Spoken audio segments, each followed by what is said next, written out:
backyard dogs. The SEC from Tennessee to calling them hogs. From Gainesville up to Lexington to the Titan Tiger Land. Nobody does it like Thom Abraham. I guess I'm on here. Am I on? Can somebody respond?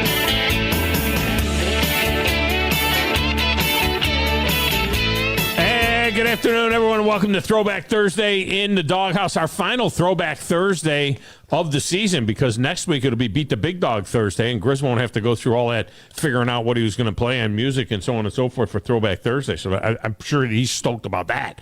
Not have to worry about that in the future, that's for sure. Now, look, I'm not going to lie. The show is jammed today. Now, maybe you can get in, maybe not. It was not intentional. It's just the way it worked out. Now, tonight is our annual DFL Fantasy Football live draft at Baumhauer's at 6 during a live broadcast of The Drive. Now, we would love to add a third division this year. And all are welcome to come and join. You don't have to have any prerequisite. You don't have to have already sent us an invitation. We'll do all of that after we see the whites of your eyeballs and we know how many people are in. We got our Bama Zach division. We got our Undertaker division. I'd love to add an Underdog division as well. We can have as few as 8 or as many as 12 teams per league. So if, 24 people show up, we'll probably go with 3 8s. If 20 show up, we'll go with 2 10s and so on. If 36 show up, we'll go with 3 12s. I'm just saying, we'll get it figured out. There's no experience necessary. The ESPN.com platform is the one we use. Low stress, high fun league with a championship ring on the line. I posted one on X so that you could see what the championship ring looked like a couple of years ago. Last year's were even sweeter, or 2 years ago were even sweeter than the one that I won 3 years ago, 4 years ago, or however long ago that was. I don't know what this year's look like. I have not seen them yet. They're under lock and key. Grumpy is the protector of the rings. So he'll be bringing the rings for presentation. We're going to award last year's winner their rings tonight right before the draft. And for the first time in the history of the DFL, which dates back 22, 21, this is the 22nd year of the DFL. In the first year in the history, 22-year history of the DFL, or the 21 year history of the DFL, we have a female winner. Yes, and it was mine. Go figure. We've had women play before, but she won. It's a high fun league with a championship ring on the line. Now, to give you a bit of a primer, coming up at 1 today, Buddy Andrade, fantasy football guru from E2Gsports.com, will join us. So if you have a fantasy question, this is a good time to get it into the text window, whether you're playing with us or whether you're just, in your own leagues. This is a good time to go ahead and hit the text window with your fantasy question. The text window, 732-982-7469 is the text window. Text me a question, say, hey, what about this guy? What about that guy? What about this rookie? What about that rookie? Now, we have real football coming up tomorrow night with 4 games on our high school streaming network, with Buckhorn at Madison County on the air at 8, as that game has been moved back an hour due to the heat. I will be on the call for that game with John McGough. Bucks coach Matt Patterson will join us in a few minutes to preview the Bucks season. In other games, Madison Academy is at Deschler on Zone 2, and we're going to put that one on the air at 7, assuming that it remains at that time. You'll hear most of the first half probably on the air, and then that game will move to Zone 2, and you'll hear the Bucks game the rest of the way, unless that game gets moved. Randolph hosts West Morgan on Zone 3. Right now, that's still a 7 o'clock start, unless Grizz tells me otherwise. And Spark Man, the Senators host Hazel Green on Zone 4. I might be lying about this. I'm going to have to research it, double check it. Did Sparkman beat Hazel Green like 70 something. And I mean, was that what happened last year in that game? Am I remembering that correctly? I'm going to have to go back and double check that. My head is telling me that somehow 77-9 is what the little man in my ear says. 77-9. And that was after, who did Grissom beat in week 1? Grissom had they beat Russellville in week 1, and then they turned around and got drilled in week 2, I think. I don't know. I'm just trying to remember from last year. Yeah. So, Hazel Green, the Trojans, you're looking to get a measure of revenge against the Senators. That would be a big turnaround. We'll see. Joe Abraham and John Abraham, my oldest and youngest sons, are calling that one. Joe is a Sparkman alumni. Played football there for Roger Haynes back in the day. That one, by the way, is also at 8 o'clock. All of that will be followed by the Woody Anderson Ford Scoreboard Show, powered by the Huntsville Sports Commission. And that'll probably be on the air till about midnight, since many games are starting late. And Scott Tyson and Grizz will have that for you as well.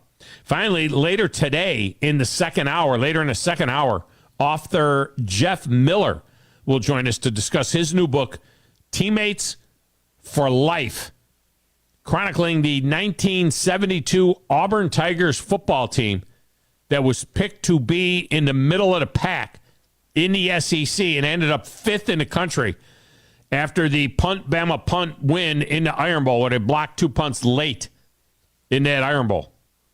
That was the year after Pat Sullivan had won the Heisman Trophy in the 71. He had graduated along with Terry Beasley. Expectations were low. And Auburn had a great season. We'll talk to Jeff Miller about that book a little bit later on. If he sends me a book, which these authors usually do, if he sends me a book, I will give it away. I won't read that book. Look, I'm bringing you the interview. I'm as objective as possible. I'm not reading a book. I have read books about LSU. I read that one, It Never Rains in someplace, Baton Rouge or something like that. I don't think I could devote the hours to. I am reading right now. And this is from a few years ago. I don't know how I didn't read this book. I got to double check in case I did. I don't think I read it. When Pride Mattered, about Vince Lombardi. I'm reading a Vince Lombardi book now. Get myself primed for the season. Vince Lombardi and Paul Bear Bryant, my 2 favorite coaches of all time. Phone lines are open, 256-576-4977, 256-576-4977. You can text the show at any time. Ironically, Vince Lombardi and Bear Bryant both dying at really young ages of cancer. Vince Lombardi was like 57, and Bear was, 69 when he passed? But those were the coaches of my youth. When I was a little kid, those were the first coaches, Vince Lombardi. And when I was really young, a single-digit young then. And then, Bear Bryant all through my teens. 256-576-4977. 256-576-4977. That text window is open. 7329-TA show, 732-982-7469. Shoot me a fantasy question if you want me to ask it to Billy Andrade or to Buddy Andrade. Billy Andrade was a golfer. Remember him? Professional golfer. The station's feed on X is at 97.7 ESPN. Mine is at Thom Abraham Show. You can watch the show there. Now, our Facebook page is at 97.7 ESPN, and apparently we're shadow boxed or something. I don't know what they call it. We're Bailey boxed. We're banned. We're book banned or shadow banned. What the hell does shadow ban mean? We're meta banned. Apparently, you can't go to our Facebook page. Only those of us that are administrators can see the Facebook page. We think it might have something to do with streaming the shows. We don't know. We have our crack social media people trying to figure it out. So we might not. We may just put clips up there. We may not even have the shows there full anymore on the Facebook. I don't know. I mean, there are a lot of shows that are on Facebook Live, aren't they? I don't understand why we would get shadowboxed because of putting the show on Facebook. Isn't Facebook Live a thing? Do you have to have a different thing to put something on Facebook Live? Do we have too many people watching? I don't know what the story is. But you can watch it on YouTube, on our YouTube channel, WZZN TV. We still got a Twitch channel as well, as long as Twitch doesn't get screwy on us. But you can watch it on X at 97.7 ESPN. It doesn't make sense to... I have the guys, they report. They let me know. I'm like, okay, report to me what's going on here. And they let me know that they think that maybe it has something to do with our shows streaming on Facebook. And I'm like, why? I know the music thing. We usually get this little thing that says, hey, your music, you can't play that. But I don't know why we would get shadowboxed on Facebook. Doesn't make any sense to me. I know what you need to do. Get the app. Just get the app. You'll get links to Zone 2, 3, 4, and 5 as well. All our alternate streaming channels for more great play-by-play programming. Big news out of baseball last night is Shohei Ohtani, who will win the MVP for a team that will finish below 500. Mike Trout did that with the Angels. Cal Ripken did it on a team that lost 95 games to the Orioles. Ernie Banks did it in back-to-back years for the Cubs in the late 50s.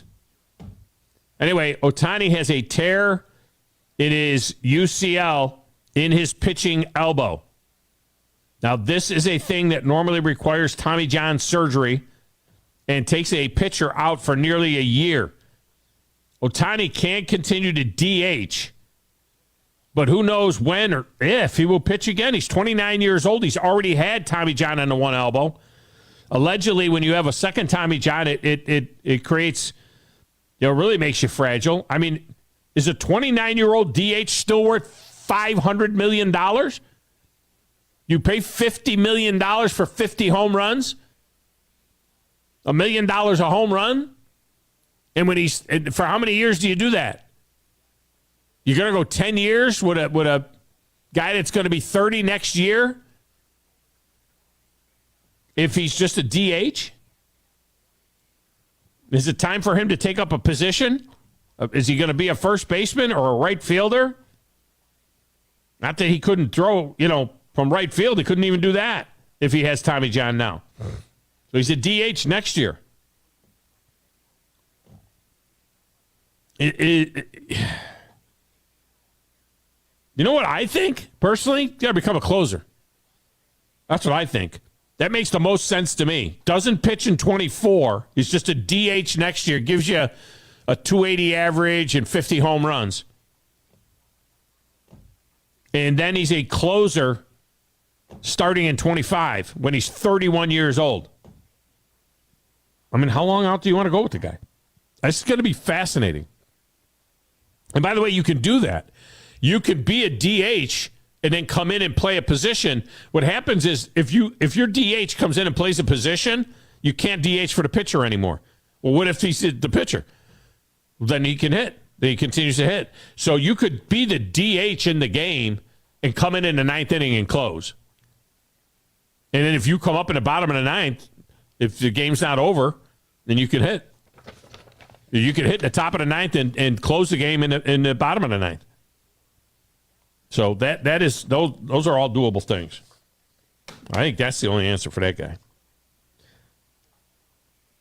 And as you know, I have been harping about penalties all summer long in college football. Well, Ethan Stone of Saturday Down South did a nice piece on the most penalized team in the SEC over the last 5 years combined. And it led me to do an even deeper dive into this issue. And I got some fascinating details to share with you. I hope I get to that today. I'm back there in a little glass room with the slanted ceiling, playing the platters that matter and the stacks of wax, answering the phones, keeping us on the air. It's the one and the only DJ Grizzy Grizz. Who in the blue hell are you?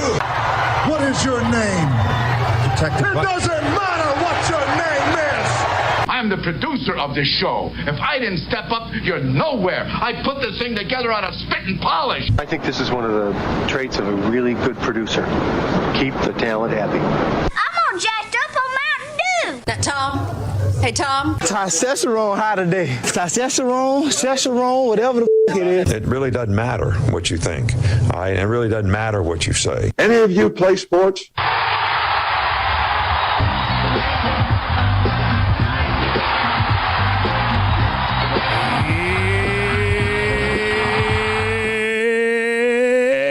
Grizz, are you stoked for tonight? Are you ready to roll or what? Very much stoked for tonight. I might have to actually do a couple of drafts for people, depending on how many people we have come and if there's any open spots. We don't like to do that. I know, but I have Hollywood asking about Ted Bundy or Al Bundy and all this other stuff.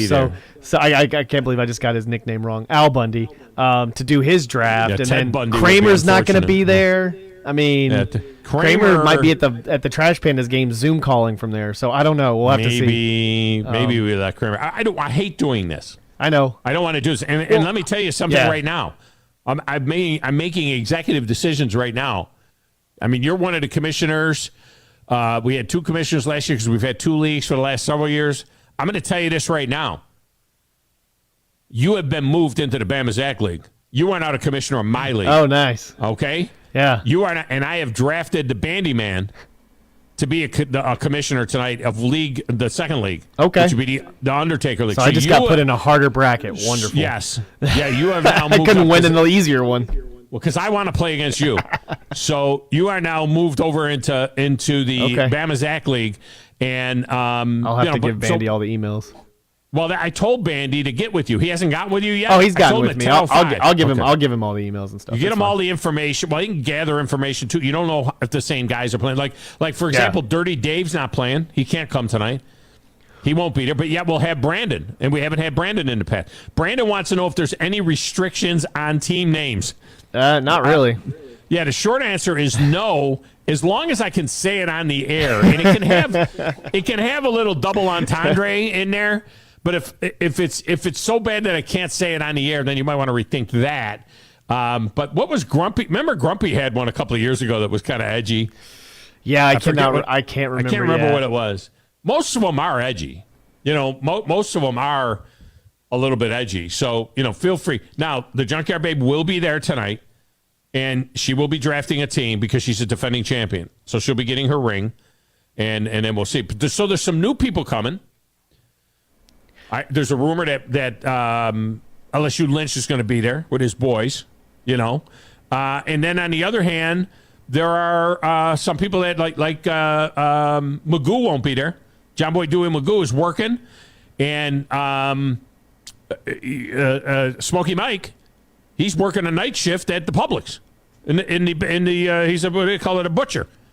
So Butcher Mike, he won't be able to be there. So. So there's different people that come and go.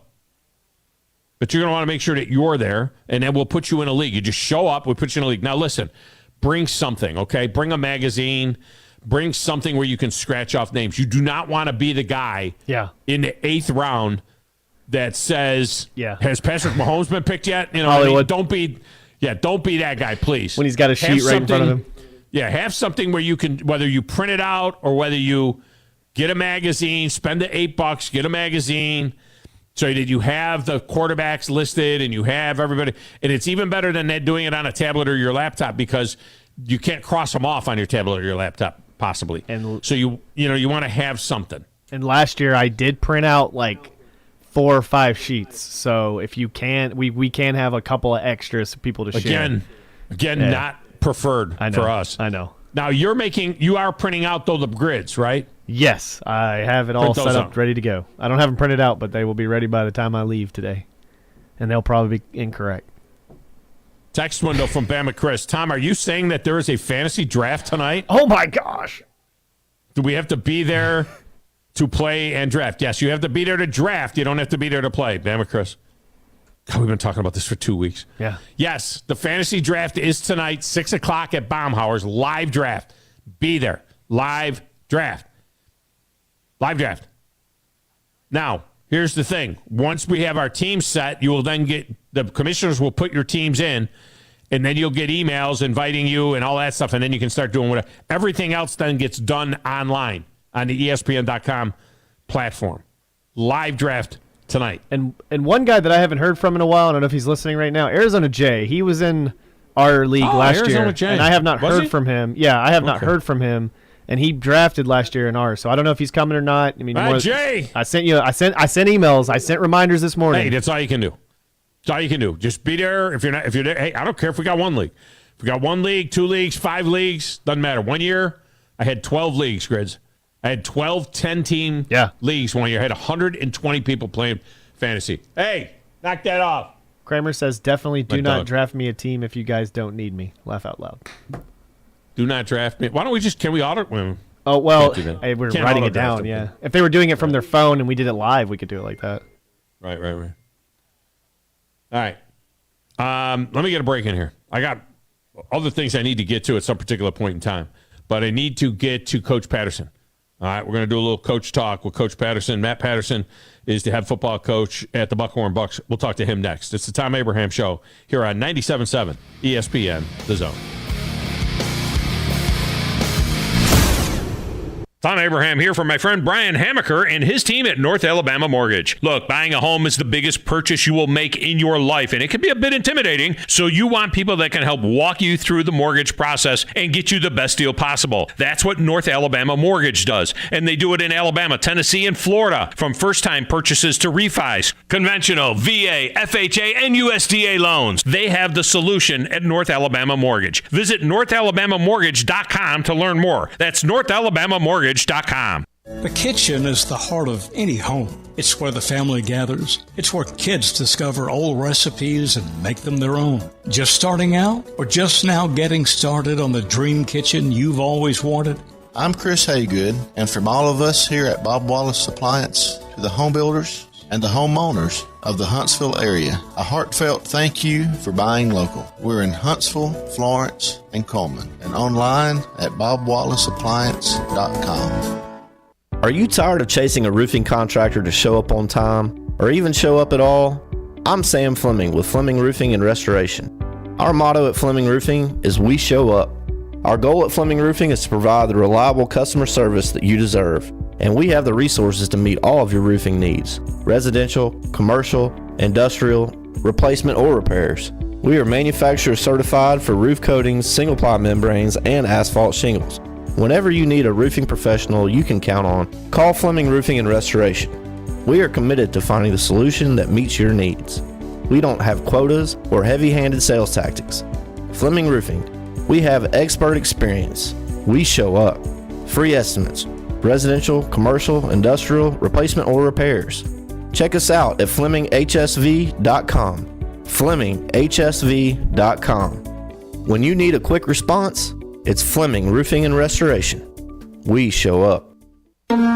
So, what's your favorite meal at Chick-fil-A? We decided to ask the experts at the South Memorial Chick-fil-A. Hi, my name is Tyler from the South Memorial Chick-fil-A. My favorite meal is the number one, with a little bit of buffalo on the sandwich and some mayonnaise and a Coca-Cola to drink. Hi, my name is Sarah, and I work for South Parkway Chick-fil-A, and my favorite meal is the spicy chicken biscuit with some mayonnaise on it and a granola parfait on the side with a sweet tea. Head over today to the South Memorial Chick-fil-A. You want the right specialist for your recovery.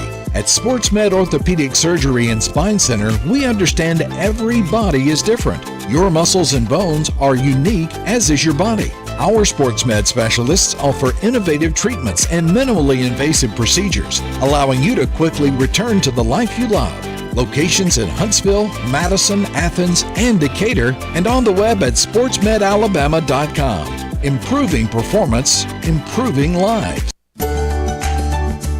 Don't let your back or neck pain get in the way. Get back to doing the things you love with the spine and neuro team from Huntsville Hospital. As the most experienced in the area, we have been improving lives in North Alabama for more than 50 years. Whether your favorite fishing hole is on Wilson Lake in the Shoals, Flint Creek, or Lake Gunnersville, Spine and Neuro is nearby to get you back to your best. Visit us online at spineandneuro.com to learn more. Tom Luganbill here for my friends at Woody Anderson Ford. Bobby White and his team take great pride in their service department, and you can see it the moment you walk into those beautiful new service lanes. And just like a championship team, they all work together to make sure your experience is second to none, whether you drive a Ford or not. Also, check out the gold certified pre-owned inventory at Woody Anderson Ford for great deals every day. Stop by and see them at Jordan and Sparkman or at Woody Anderson of Madison on Hughes Road, or visit WoodyAndersonFord.com.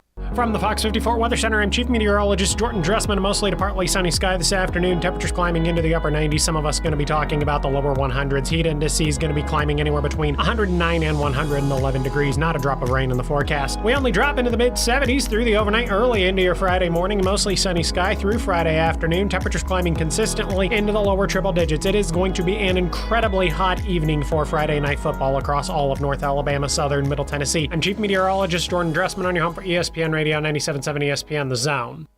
This will turn journalism on its ear. Watch our stream on WZZN TV on Twitch and YouTube. But you are the greatest hero in American history. We are 97.7 ESPN The Zone.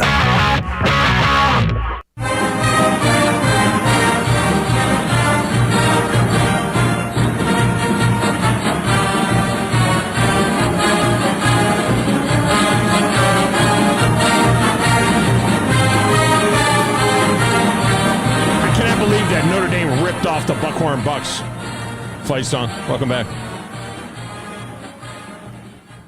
Buckhorn Bucks head football coach Matt Patterson is brought to us by Logan Hoffman and the Hoffman Group, powered by Stockton Mortgage. They are local. They are reliable. They are a full-service lender and servicer, and they help put Buckhorn Bucks football on the radio, as they will be for the second year in a row. Coach joins us now on the Neighbors Wealth Management Hotline. Coach, welcome to the show. How are you? Man, doing great today, Tom. How about you guys? Well, we're fantastic. I swung by practice the other day, and I was dripping. I stood out there for like 7 minutes watching you yell out all of the the offenses and the defenses and the scout teams and all that stuff. You guys are doing a little skelly drill out there, and I was dying. So how has it been this past week? We had a beautiful week last week to be out there practicing football, and then this week it's been absolutely miserable. Has it curtailed your work at all?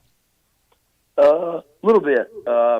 We went in on Monday, and we went out for 1 hour with helmets only, which we can do with what we use. Our trainer, Mike Dye, with a TOC. We kind of follow the wet bulb model that's suggested by the HSAA. So anytime the heat index is over 106 to, I want to say 111 maybe, it's helmets only for 1 hour with multiple breaks in that hour. So we went out there and did it on Monday just to kind of teach our game plan, a little bit of installation. And then we came in for 45 minutes Tuesday morning and put the pads on before school. And then we went back Tuesday afternoon when you came by, and we went out there for about 45 minutes again. So all we really did was took it and broke it in half. So we did our padded stuff in the morning, and then some walk-through, kicking game stuff in the afternoons. And we went yesterday morning again. We went again this morning. We didn't do anything in the afternoon yesterday, and we won't do anything in the afternoon today. It's really, packing up on us, and we're wanting to keep the kids fresh and healthy and, obviously try to keep them safe the best we can in this miserable heat. Yeah, and they're going to play a game. I mean, tomorrow night you'll be at Madison County. The game will be on our air. Kickoff has been backed up to 8 o'clock, and I had one guy that sent me a text message who is a referee, and he says, I'm not sure how I feel about backing these games up an hour. What is it going to do? It'll be 1 degree cooler at 8 o'clock. I think that the issue is that at 10 or 10:30, it might be 5 or 7 degrees cooler than it would be at 9 or 9:30. I think it's the second half of the game more so than the start of the game. It's going to be warm at 8 o'clock tomorrow night, one way or the other. I think just me, I was out here last night, and we're doing some stuff on the field between 7 and 8. And when the sun went down, it was still hot, but it was you could tell a little bit of a difference. So you could tell the difference between 7 and 8.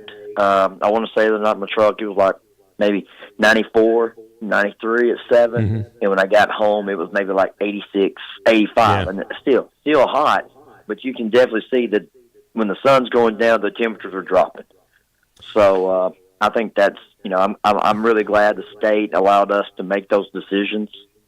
for the best interest of the kids. And, regardless, it's going to be hot. The officials have the authority to issue heat timeouts when warranted. And we know we're going to get one for the first 4 weeks, regardless at the 6-minute mark of each quarter. So, right.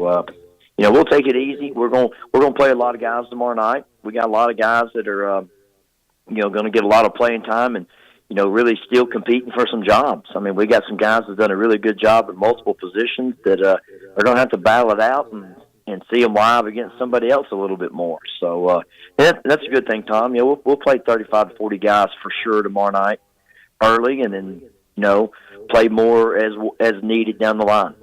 Wow, that's a lot of guys playing. Matt Patterson with us, head football coach at Buckhorn. They were a playoff team last year, looking to take another step here this upcoming season. And some people might say, hey, why not practice at night? I mean, when it's like this and, get the kids used to the lights and do that, why not fire up the lights and go, at 7 o'clock at night sometimes when it's hot like this? Is that ever an option for you? Oh, yeah, that's definitely an option.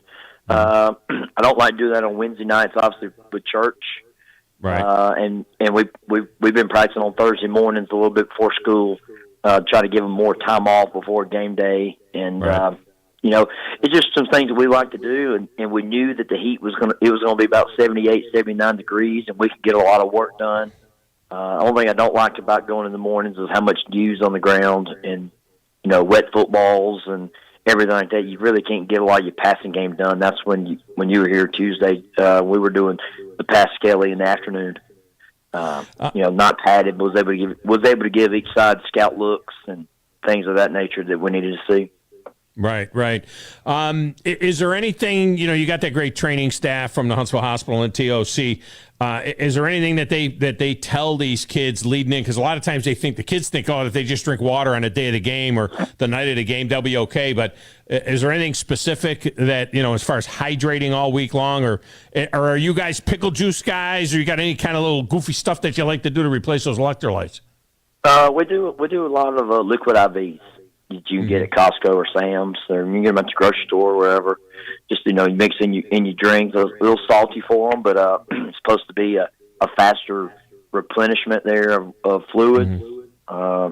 We do Gatorade in the afternoon, so we have a Gatorade cooler, so when they're done, this week we've given them waters in the afternoon, so when they get a bottle of water and they finish it, they're supposed to fill it up with Gatorade as they leave. So that's close to 40 ounces of fluids we're getting back in them post-practice. We break every 15 minutes.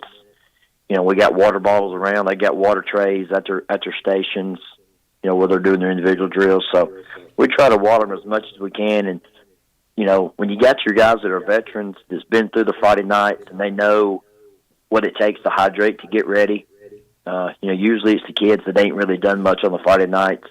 They ain't really been through it to understand what they got to do not to cramp and not to run out of gas. But we scrimmaged 2 weeks ago on a hot night, and we went 90 plays, and we got through it. Wasn't a whole lot of cramps. But you can bet your bottom dollar tomorrow night at 8, there's going to be some people fall down with some cramps because of the adrenaline and everything that goes into the Friday night. Regardless how much you scrimmage, it's different when you turn the lights on and you put several thousand people in the stands. It's different. Yeah, Matt Patterson with us, head football coach at Buckhorn, former offensive coordinator at Bob Jones as well in his third year at Buckhorn now. And so let's talk about this team a little bit. Offensively, Jack Roop comes back as a senior quarterback that, to me, looked a little bigger than what he was last year. He was kind of slight last year. I know he's still not, it's not like he's 210 pounds, but he just seems to be a little bit bigger guy. And now in his second year with all that experience he got last year, talk about your trigger man, because you did not chuck it around a lot last year. I mean, it wasn't the huge part of your offense. You had a big offensive line and a really solid running back room, which you have again this year. But just tell me a little bit about Jack Roop and his development from last year to this year. Well, he's put in a lot of work. He's a baseball guy, so he doesn't get to be involved in our 2 hours a week off season that we do from end of February to the end of April. But he's put in a ton of work. He's been very consistent all throughout the summer, throwing some accurate balls. I mean, it's year 3 of the offense for him. We're not changing a whole lot of. We don't really change a whole lot of what we do. I've been real pleased with him. He was voted a permanent team captain yesterday by his teammates, and second highest vote getter on the team there, which speaks to me speaks volumes of him in the locker room. So been real proud of him, man. He's put on probably 15 or 16 pounds since May 1st. He was telling me that the other day. He puts a lot of time in. He makes football a priority around his summer baseball schedule, and he's been able to beat all of our 7-on-7s, and I feel like he's gotten better every time he stepped on the grass. Yeah, and this offensive line that you have, it looks like a couple of seniors and 3 juniors and big. It looks like you're averaging, you're 295, 265, 310, 275, 260. You're averaging about 280 pounds across the front, and then they'll be blocking for Yaya Landrum, who last year had 775 yards and 12 touchdowns. Nice size running back, 6'1", 190-pound back. It seems like that's where things will start for you, putting your hand in the ground and trying to knock some people off the ball a little bit. Oh yeah, we're going to do what we do best, and we want to have balance, like all offenses do. But at the end of the day, we're going to do whatever it takes to win the game. If that means we got to line up in 2 tight ends and try to run it downhill, if we got to get in the eye, come at you, whatever we got to do. That's kind of what we said we're going to try to do this year to get our playmakers the ball. It's and a lot of times it's players, not plays.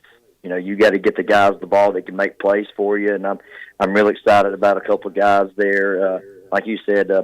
And actually, this is a strong statement about to make, Tom.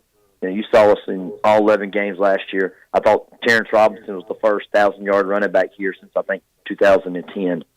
And he was a great leader for this football team. He did a lot of things at running back and quarterback for us. And Yaya grew up in front of Yaya's last year. So about game 4 to game 5, I won't say game at Hazel Green is where I thought Yaya really took the next step of being a varsity back for us.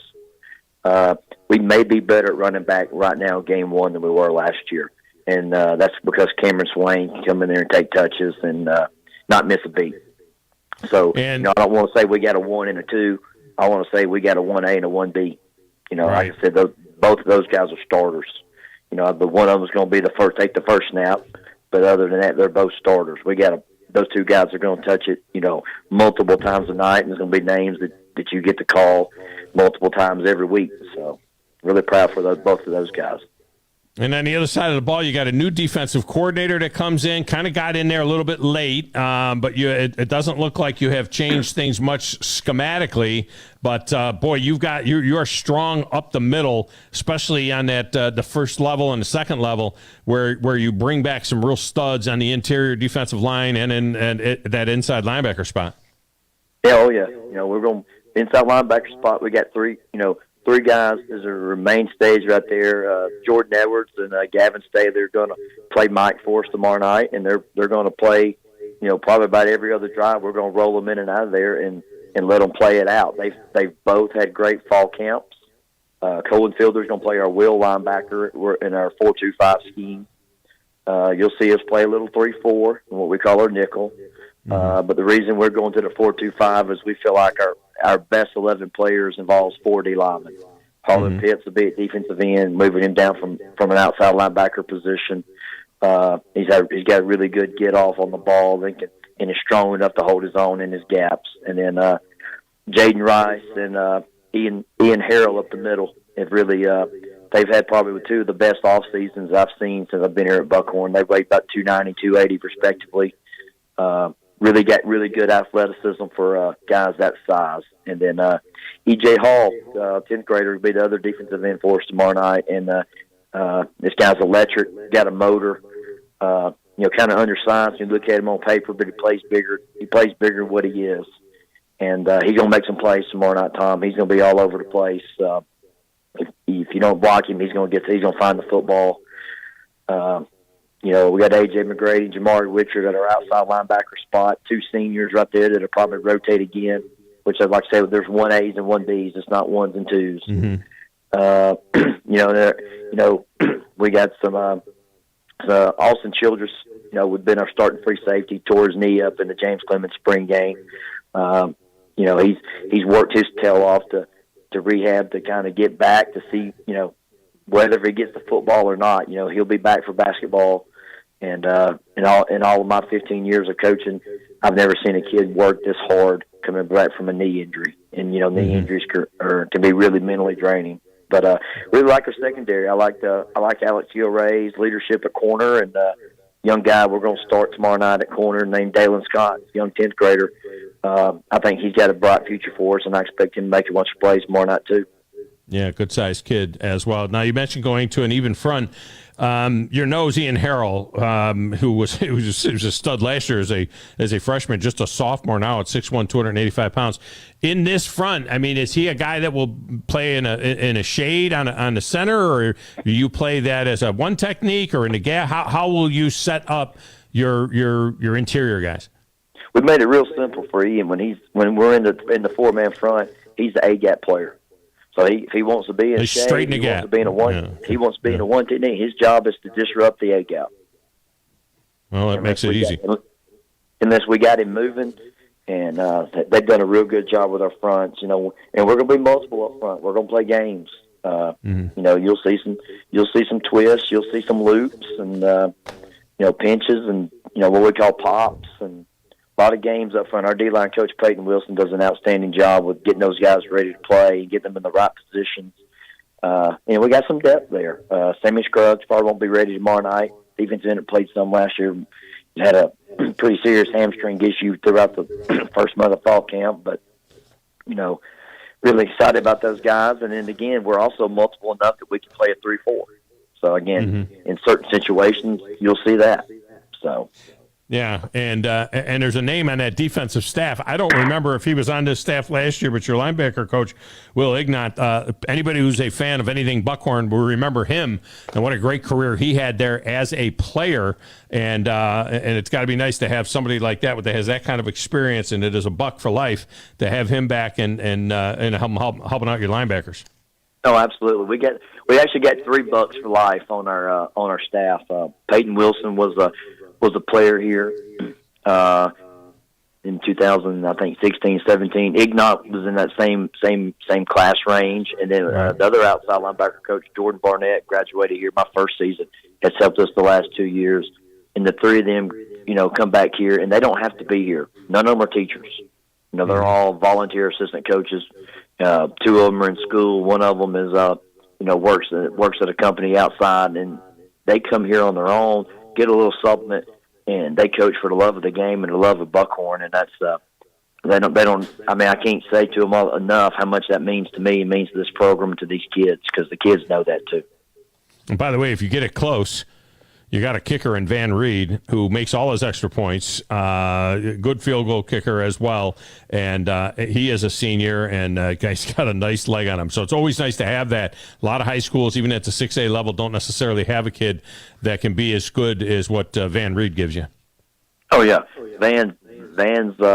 We feel good. We get the 25-yard line. We feel like we got a field goal, and he banged a 48-yarder in the scrimmage the other night, and had a little bit of room to spare, but that magic line is 25.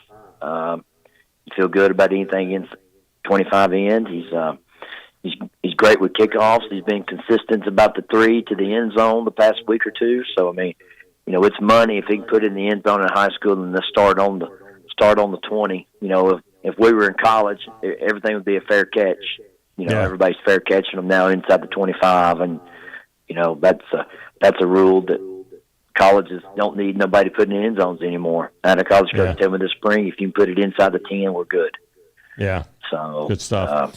But he's a great kid, great kicker, and man, we're excited about it. We're excited about everybody, man. I can talk for hours about this team right now. Well, and unfortunately, we're done with this segment, but it's going to be good. You'll be joining us every Thursday here on the show, and of course, we'll have Buckhorn Bucks football all year long, right here on the air and on our primary feed as well. So we're looking forward to that. Looking forward to tomorrow night, Coach, and good luck. Keep them safe, and go get them. All right, man. Thank you for having us. Go Bucks. There you go, Coach Matt Patterson, year 3 with the Bucks. All right, we get a break in here. When we come back, I got something that's sticking in my craw. I just have to get it out. I need to get this out. Do it next. 97.7 ESPN The Zone.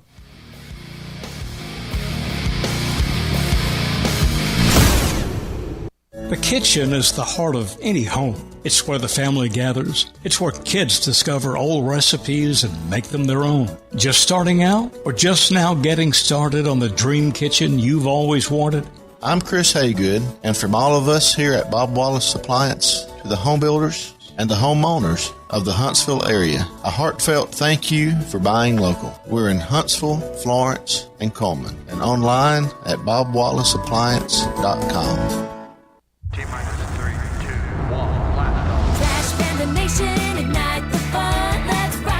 Come see your Rocket City Trash Pandas take on the Birmingham Barons tonight for a Burgers and Buds happy hour at Toyota Field. Not only is it happy hour, but the first 1,500 fans through the gates will receive a free Trash Pandas reflective car shade. Get your tickets while you still can at TrashPandasBaseball.com. Let's rock it. You're starting to see more and more of them on the road in Huntsville, Madison, and North Alabama. And we've got them in stock, on the ground, ready for you to test drive. Hi, Bobby White back again for Woody Anderson Ford, and I'm talking about the all-electric Mustang Mach-E. Come experience the torque, exhilaration, and technology of our all-electric 2023 Mach-E, and you'll see why folks are leasing and buying them as fast as we can get them. And that's not to mention you may qualify for a $7,500 tax credit. Woody Anderson Ford is offering financing as low as 2.9% for 60 months, plus $3,000 in bonus cash on the 2023 Mustang Mach-E. Or you can lease one for $449 a month. And we've also got 23 Bronco Sports for $399 a month. These are 36-month leases with $52.71 on Mach-E, $37.09 on Bronco Sport due at signing. Zero security deposit, just tax tag title, and your good credit. These offers end September 4th. Call 539-9441 for complete details. Come on in today. Woody Anderson Ford, hope to see you soon. Normally, when you call a roofing company, all you hear is, you need a new roof. Not when you call Fleming Roofing and Restoration. Since 1965, the folks at Fleming have been focused on what you need, whether it's an easy repair or a full roof replacement, commercial or residential. And when it comes to storm damage, you want Fleming on your side. They know all the ins and outs of insurance claims and will guide you through the entire process. Log on FlemingHSV.com and book your free estimate today. Fleming Roofing and Restoration. We show up. Do you want your next party to be something you'll remember? Then head on down to Flosa Premier to book your next big bash. Birthday? Corporate meeting? Maybe just a family reunion so you can get your cousin Kyle back into the basketball court so you can beat him at basketball. I don't have no idea. Flow is fun for all ages looking for high-flying excitement, arcade fun, and tasty snacks to satisfy your hunger. Whether you have 10 friends or 25, Flow is jam-packed with something fun for everyone. Get jumping with Flow off South Parkway in Drake or head over to flowhuntsville.com to book your next party now. Hey there, Bob Baumhauer here. Score big deals at Baumhauer's this football season and order from our Inflation Bites menu. Try our Buffalo Wing Special with fries and a complimentary beverage for only $9.99. And what's football without a cold beer? Our pitchers of Yingling and Yingling Flight are only $7.99, served all day, 7 days a week. And huddle up, football fans. Sign up today for our free NFL Pick'em contest at Baumhauers.com for weekly prizes. Baumhauers, legendary fun and legendary food. Are you tired of chasing a roofing contractor to show up on time, or even show up at all? I'm Sam Fleming with Fleming Roofing and Restoration. Our motto at Fleming Roofing is we show up. Our goal at Fleming Roofing is to provide the reliable customer service that you deserve, and we have the resources to meet all of your roofing needs: residential, commercial, industrial, replacement, or repairs. We are manufacturer certified for roof coatings, single-ply membranes, and asphalt shingles.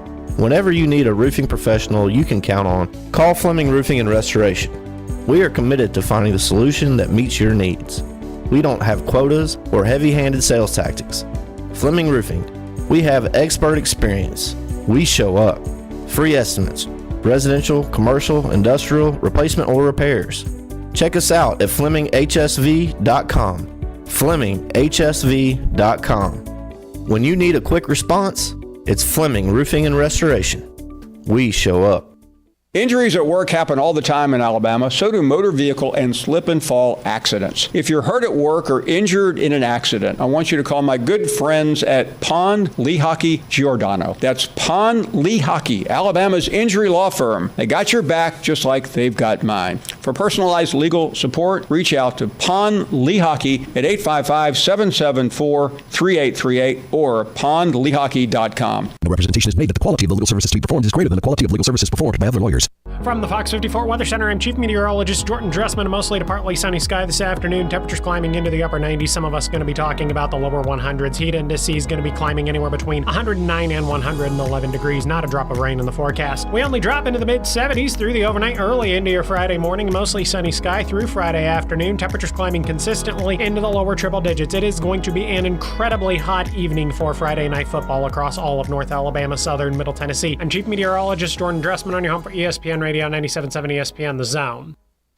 Want to see what I bring to the party? Congratulations to The Drive as we celebrate a decade of Wes and Steve. Here's to 10 more. That's Sonny and Cher would say. That's on you, babe. 97.7 ESPN The Zone.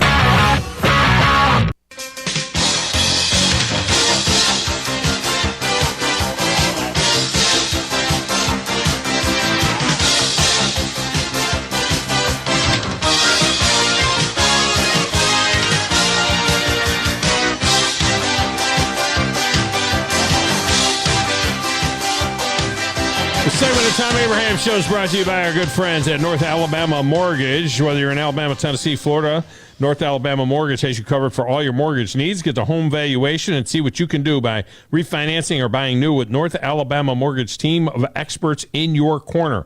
They're going to treat you like family. They're going to walk you through the entire process. They did it for me. They could do it for you. Brian Hammaker and his staff, his team over there, absolutely tremendous. Learn more at NorthAlabamaMortgage.com. That's NorthAlabamaMortgage.com. All right, Grizz, pet peeve. I got two of them. I'm going to give you one this hour. I'll give you one next hour.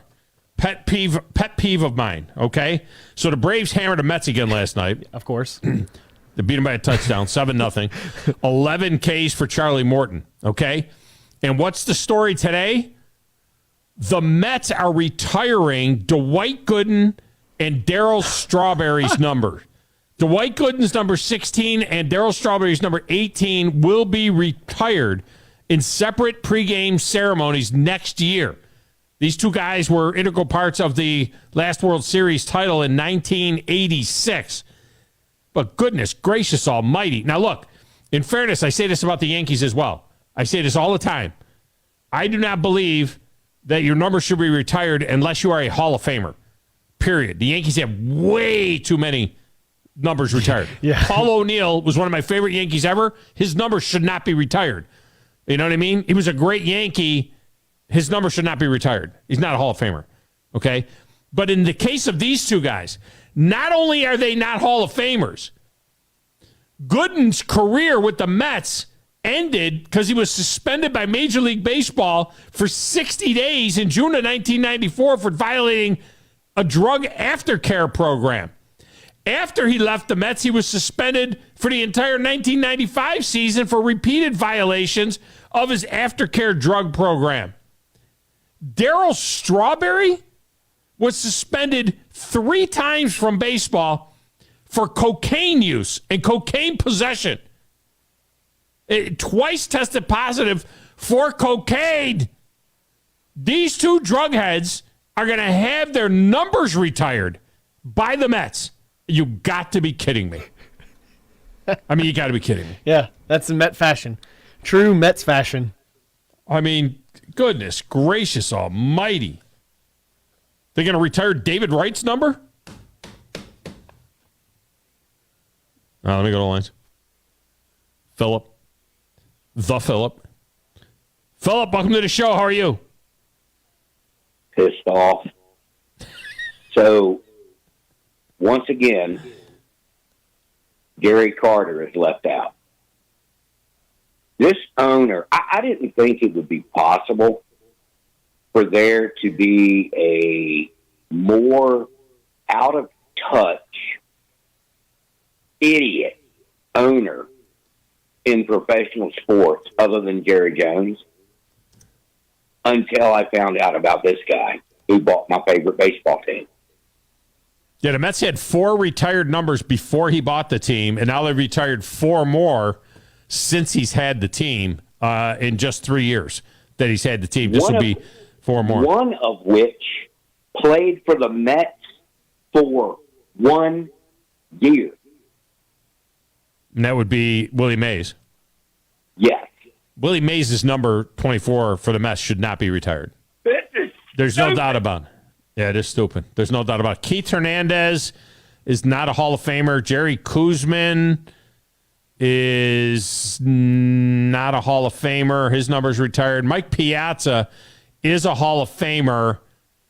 I'm okay with his number being, he wasn't there forever, but I'm okay with that. Of course, 42 is Jackie Robinson, the Holy. Tom Seaver, Gil Hodges, and Casey Stengel, those are the numbers that should be retired, period.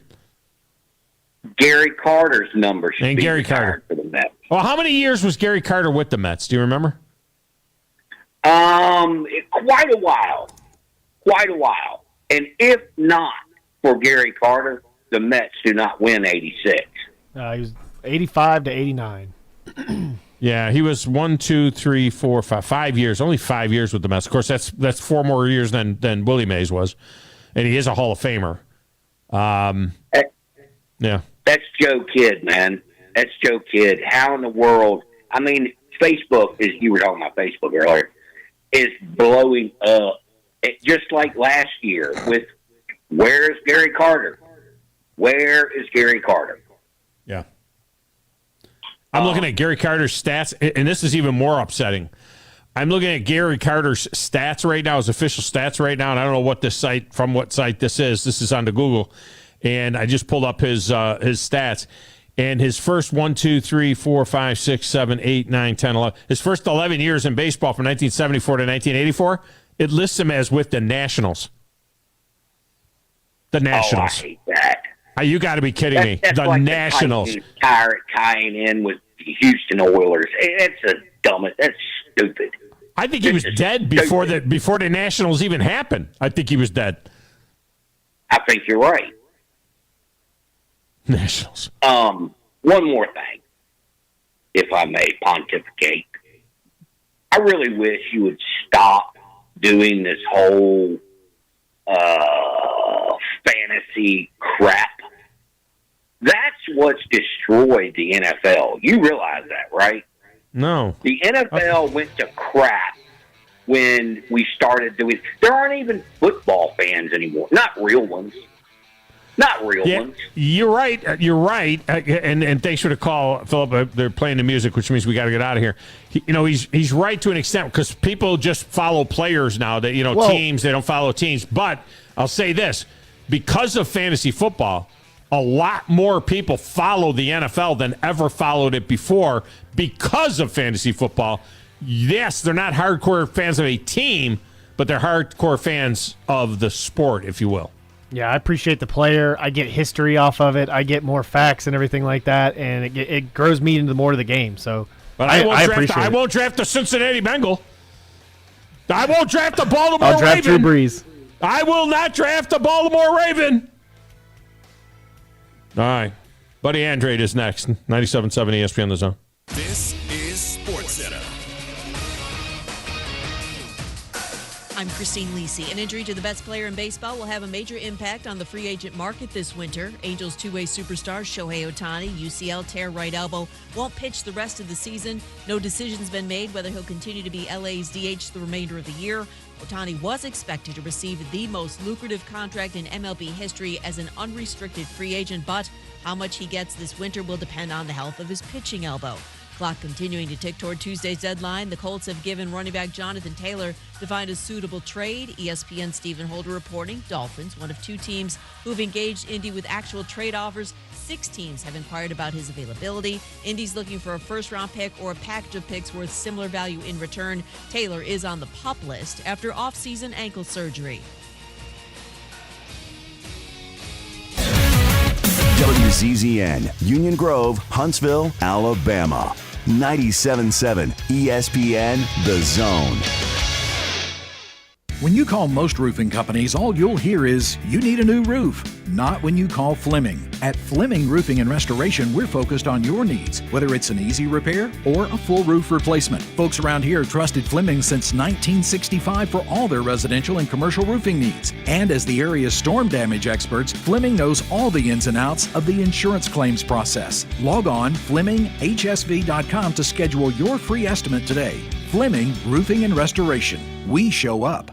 Have a drink at the Open Bottle, a copious selection of wine, spirits, and craft beer from around the world. They've got a full bar, wine by the glass, craft cocktails, premium bourbon, 48 specialty beers on tap, and a smart staff with hustle. There's an expansive, comfortable patio with a brand new performance stage and live music every night from local artists like Lamont Landers, Rob Aldridge, and James Irvin. There's space for your next celebration or corporate event. The Open Bottle on Highway 72 near Slaughter Road intersection in Madison. Thom Abraham here from my friend Brian Hamaker and his team at North Alabama Mortgage. Look, buying a home is the biggest purchase you will make in your life, and it can be a bit intimidating, so you want people that can help walk you through the mortgage process and get you the best deal possible. That's what North Alabama Mortgage does, and they do it in Alabama, Tennessee, and Florida, from first-time purchases to refis, conventional, VA, FHA, and USDA loans. They have the solution at North Alabama Mortgage. Visit NorthAlabamaMortgage.com to learn more. That's NorthAlabamaMortgage.com. Do you have discomfort in your legs? Varicose veins can affect not only how your legs look, but how they feel. Symptoms of varicose veins include pain, swelling, aching, heaviness, and fatigue. Dr. Tracy Lowry of Best Vein Care of Huntsville can diagnose and treat your varicose veins with the latest minimally invasive techniques. Diagnosis and treatment is covered by most insurances. Call 256-715-7151 to schedule your free screening. Go to bestveincarehuntsville.com. You've got to experience Toyotathon at Bill Penny Toyota. They've got the selection with over 700 new Toyotas to choose from. And they've got the extras with Bill Penny perks and a 10-year unlimited warranty. So get on over to Bill Penny Toyota today and experience Toyotathon. Bill Penny Toyota in Huntsville and online at BillPennyToyota.com. Bill Penny's Toyota 10-year unlimited warranty is valid through the 10th year of ownership. Valid on new vehicles only. See dealer for details. From the Fox 54 Weather Center, I'm Chief Meteorologist Jordan Dressman. A mostly to partly sunny sky this afternoon. Temperatures climbing into the upper 90s. Some of us going to be talking about the lower 100s. Heat index is going to be climbing anywhere between 109 and 111 degrees. Not a drop of rain in the forecast. We only drop into the mid-70s through the overnight, early into your Friday morning. Mostly sunny sky through Friday afternoon. Temperatures climbing consistently into the lower triple digits. It is going to be an incredibly hot evening for Friday night football across all of North Alabama, southern Middle Tennessee. I'm Chief Meteorologist Jordan Dressman on your home for ESPN Radio 97.7 ESPN The Zone. You know, this process is all about talking ball. Listen to Talkin' Ball with Scott Tyson and Drew DeArmond. What did they want privacy for? To just start talking ball. Every weekday morning, wake up with Scott and Drew. It's Talkin' Ball. 97.7 ESPN The Zone. You need to be more like a dog. Like what you guys are doing. You've got your fingertip on the pulse of your listeners. You guys know what they're talking about. Be a dog. God bless the show. You are the Messiah. We need more dogs. This is the best show on radio. The big dog, Thom Abraham, is here with you. Hey, I see you. I see you, dog. So settle in and get your bark on. That's my dog. Now live. Here he is, the big dog. Let's go, baby. Thom Abraham. How you doing? How you doing? How you doing? How you doing? How you doing? How you doing? How you doing? Look, I don't speak Spanish. I don't know how to say this, so I'm going to choose my words very carefully. I think you're a psycho. Do you know who I am? I mean, that guy sounds like El McPherson farting into Miles Davis' trumpet. I guess I'm on here. Am I on? Can somebody respond? Get off my lawn. I have to drag my Yankee ass out of here.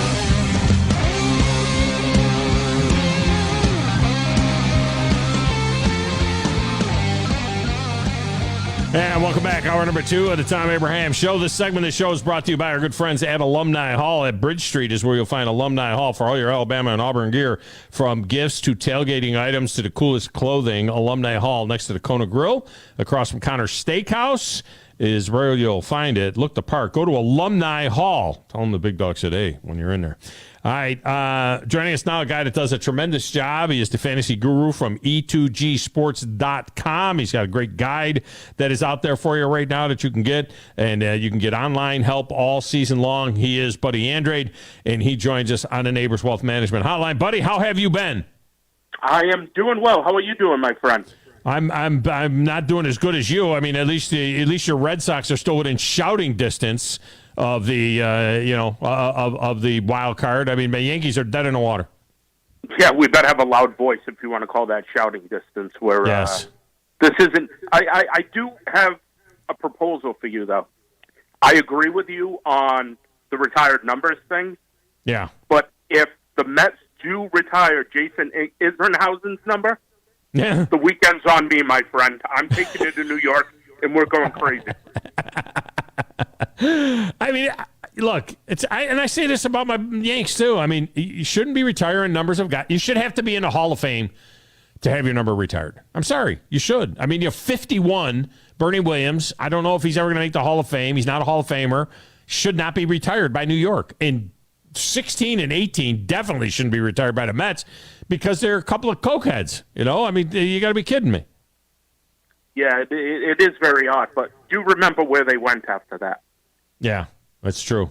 That's a good point. That is a good point. All right, so let's get into this deal a little bit with the fantasy drafts that are going on right now. Everybody's making their picks and getting their teams together, and so there's a number of interesting questions. Now, as we talk about it, and I have a number of questions for you from our text window, but as we talk about it, one thing that you've got to remember, this has been a pet peeve of mine since I started the DFL 22 years ago. We give 6 points for touchdown passes. We are not one of these 4-point touchdown pass things. So quarterbacks are a little more of a premium with 6-point touchdowns. So having said that, if you were drafting in our league, which you might be, I mean, we might remote him in and have Buddy play with us. He would be in the league that I'm in because it would take somebody like that to take me down, to be quite honest with you, somebody that's an expert in this. But if you were playing the way we play with the 6-point touchdown pass, how much of a premium does that put on quarterbacks versus a running back or a receiver being picked with your first-round pick?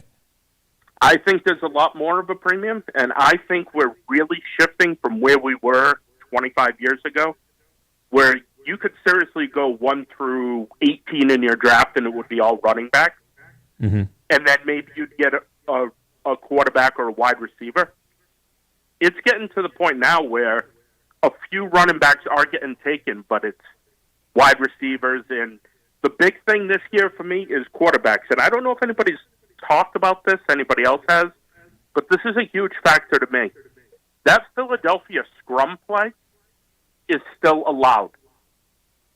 So I'm looking around the league at quarterbacks who are going to... Jalen Hurts is either going to run in or throw every Philadelphia touchdown as far as I'm concerned. That's why I have him ranked as my number one quarterback. I think Anthony Richardson's going to be big with that. I think Josh Allen's going to be big with that. I think some of these guys are going to move up a little, and I think that play is going to get to the point that at the end of the season, the league may say, nah, we got to do something about this because it's really it's affecting the game. Yeah. Explain what you're talking about a little bit for the listeners. All right, so what Philly will do is they'll get into almost kneel-down situation. Yeah. And they'll just push the quarterback into the end zone. They'll have like a victory position. a tight end on either side, a victory formation, and push him into the end zone. No running back, like rugby. nothing. Yeah, it's basically just a rugby scrum. And the league did nothing about it and allowed it to continue. And I think it's going to be a big impact into fantasy this year. You just mentioned Anthony Richardson in the same breath as Jalen Hurts and Josh Allen. Jalen Hurts, Josh Allen, Patrick Mahomes, Lamar Jackson. You could talk about these guys, Joe Burrow if he's healthy. You talk about those guys. How did you just spit out Anthony Richardson, though? I mean, this is Anthony Richardson's a late round flyer, right? I mean, you wouldn't pick this guy any time early. No. I mean, you just don't know what you're going to get out of him. Yeah, no, he's a late round flyer, a good pick in dynasty leagues. But what I'm saying is, I see that formation, especially with Taylor probably being gone, as late in the game they're scoring 2 fourth-quarter touchdowns. He is, and a blowout loss, and those points all count the same for fantasy. All right, so Patrick Mahomes, a lot of people have Patrick Mahomes as the number one guy who's going to throw a lot of touchdown passes, maybe not is involved in as much in the running game. You like Hurts and maybe even Allen over Mahomes right now? I believe I went Hurts, Mahomes, Allen as the top 3. As your top 3. And that's where I'm going to stick right now. And I want to see how Burrow comes back because I think they're going to be very good too in just, the 3 tight ends. And Herb Smith is going to get his chance to play tight end there and get a lot of mismatches in that offense. How deep into the quarterback list would you get before you took a running back or a wide receiver? I mean, in our system, I mean, if you're picking fourth, fifth, now do you look at the number one running back, number one receiver, an Austin Eckler, a Christian McCaffrey, who kind of screwed me last year, Saquon Barkley, some of these types of guys? If I'm at 5, I know that Jefferson's gone. I know Jamar Chase is probably gone. And Eckler and McCaffrey are gone. So I'm at the 5th spot. So you think all of those would go ahead of these quarterbacks that we're talking about? Because I'm thinking in our league, with quarterback touchdowns being worth 6. Okay, in a 6-point league, yes. Yeah. No. Hurts, Mahomes, and Allen should all go in the top 5. They should be the top 5, in the fine. Right. With Jefferson and Jamar Chase. Yeah, that would make sense. Buddy Andrade with us here. All right, let me give you some comparables now. All right, Justin Fields. What do we do with Justin Fields? I've got Justin Fields, Justin Herbert, and Trevor Lawrence on the board. All right, who am I picking? And put them in order. In your 6-point league, I'm going with Lawrence. That's a really, really good offense. Just watching them as much as I did in the preseason, Jones, Kirk, and Calvin Ridley is going to have a monster season. Mm-hmm. People forget how good he was. People forget that trade happened. And, ETN in the past game, Bigsby to help Ingram at tight end. He's going to be racking up some numbers this year. I truly believe Jacksonville's going to win a championship before Buffalo does. Really? I really do. That's a strong statement right there. All right, what do I do with Deshaun Watson? Speaking of people forget how good he was, you go back a couple of years, the last time he played a full season, 38 touchdowns and a handful of interceptions, and he was a guy that would run the ball as well. Most people have him near the bottom of the top 10 in quarterbacks. If I got Deshaun Watson or Justin Fields on the board, who am I taking? I'm going to take Deshaun Watson because him being out hasn't been health issues. It's been suspension issues. Mm-hmm. And with Fields, just the way he plays the game and the way the offense is designed, if he's not throwing a lot more to guys like DJ Moore and that crew, Cole Kmet, and he's running, he'll be spending some more time on the sideline. Yeah, good point. Buddy Andrade with us here talking a little bit of draft here as we get into all of this stuff. All right, here's a question from the field. If you only need 2 wide receivers and you have a top draft pick, does it not make the most sense to invest in a top-tier running back? It does make sense to invest in a top tier, but it's got to be, the only guys I'm really considering top tier are Eckler and McCaffrey. Mm-hmm. Then it's the next tier down. I got Saquon. How's he going to bounce back? Signing the whole bit. How long is that going to take? What does his training camp look like getting ready for the season? Yeah. Nick Chubb is up there too. He might be 3 on that list. I think you're going to see more in the pass game out of Nick Chubb this year too. No doubt. Well, yeah, and without Kareem Hunt there, remember Kareem Hunt went in all the time when a ball was inside the 10-yard line, run or pass. He was in there. I think Chubb is. It's hard to say, but I think Chubb is undervalued right now. I'm looking at ESPN's rankings in the PPR running back rankings, and they've got him 8. They've got him behind Bijan Robinson at 4, who I think is a great option, a little bit of a flyer. I don't know that 4, him ahead of Derrick Henry, ahead of Tony Pollard, ahead of Jonathan Taylor, and who knows what's going to happen with Jonathan Taylor. But they got Nick Chubb and Josh Jacobs at 8 and 9. Be careful, man. Chubb's going to have a lot of yards and a lot of touchdowns. Yeah, no, in our rankings by Gladys Louise Tyler, she has Nick Chubb as the number 1 ranked running back. There you go. Supports it with great stuff. We got a good staff, and just her expertise she had Nick Chubb, and when you read it, it makes sense. When you look at impact rookies, how high do you guys consider to Bijan Robinson, who is a guy that's going to catch it, he's going to run it? People are saying that this is an unbelievable football player that had been at camp with the Atlanta Falcons. Cordell Patterson says he's an absolute beast. What's your take on Bijan Robinson? The only thing that makes me nervous about rookie running backs is the reason they get on the field is their pass protection. And I know it has no impact fantasy-wise how they are in pass protection, but if they don't trust you to go out there, you're not going to get as many snaps early on in the season, and the numbers are going to be a little bit low to start out. I'd expect Bijan to get more than Jahmyr Gibbs early on, to be straight up honest, just because I see Bijan lining up everywhere. And they have Algier also is a running back, and he's a powerful back, so you can use them together, line them up in the slot, Algier, and use them as window dressing. They're going to be that's one of the most interesting situations. I was talking to your producer on the way in. I would grab both those guys. If I ended up with Bijan, I would grab Algier later on too and play them a lot weeks together, because Arthur Smith is the coach, and we know how much he loves to run the football. Just ask Derrick Henry. Yeah. Every year we have guys that are huge in fantasy football that fall off badly in another year, and they just kind of like fall off the face of the earth. Could that be Cooper Kupp this year? Cooper Kupp, by the way, my wife won our division last year of the DFL. No, and honestly, I help her out a little bit. And but her top pick last year was Cooper Kupp. She just liked his name, Cooper Kupp. And he he led her to a victory in the DFL. But he's been banged up a little bit. That's an aging offense. What do you think about Cooper Kupp? Is he a guy that you got to be careful with? A lot of people have him up there with Justin Jefferson and Jamar Chase. Yeah, you got to play a little careful with Cooper Kupp, and I'm not going to say he's Michael Thomas, but I'm going to say he's maybe 40% of that you got to worry about as far as injuries. Yeah, Buddy Andre. Yeah.